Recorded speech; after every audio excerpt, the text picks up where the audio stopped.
Hey there, everyone. Ever feel like every day just has too many news stories that you can't fathom scrolling through, but you still want to get your daily news fix? That's no problem, because with shows like Too Long Didn't Scroll, you can make mindless and endless newsfeed scrolling a thing of the past.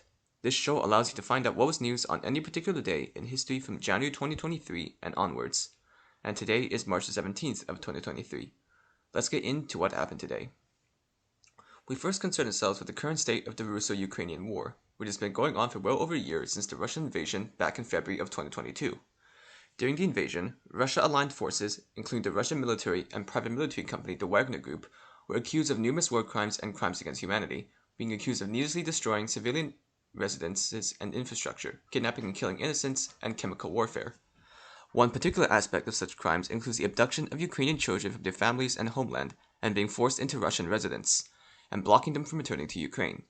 The International Criminal Court has deemed such crimes as blatant, egregious violations of children's and human rights, and as of today, has put its foot down by officially issuing an arrest warrant for Russian President Vladimir Putin, making him a wanted man in most of the world, labeling him as personally responsible for the unlawful deportation of children throughout the course of the war. The ICC has also issued a similar warrant for the Russian Commissioner for Children's Rights, Maria Lvova-Belova. Such would mean Putin would be liable to face trial in front of an ICC court, though such may be unlikely due to Russia's isolationist nature. This comes in tandem with news that Slovakia, in a move of support for Ukraine against Russia, will be following suit behind Poland by donating several of its own MiG-29 fighter jets and some air defense equipment. Meanwhile, in the country of Turkey, memories of the previous disaster that was the massive earthquake over a month ago still linger in the populace's minds. It appears its string of natural disasters have yet to conclude, as, since March 15th, a series of severe floods rampaged cities like Urfa and Adıyaman. The floods began after a series of torrential downpours across the region and swept away several homes and buildings for the next couple days. As of today, the death toll from the disasters is now reported as 18, as rescue divers and firefighters assist in urgent search and rescue efforts.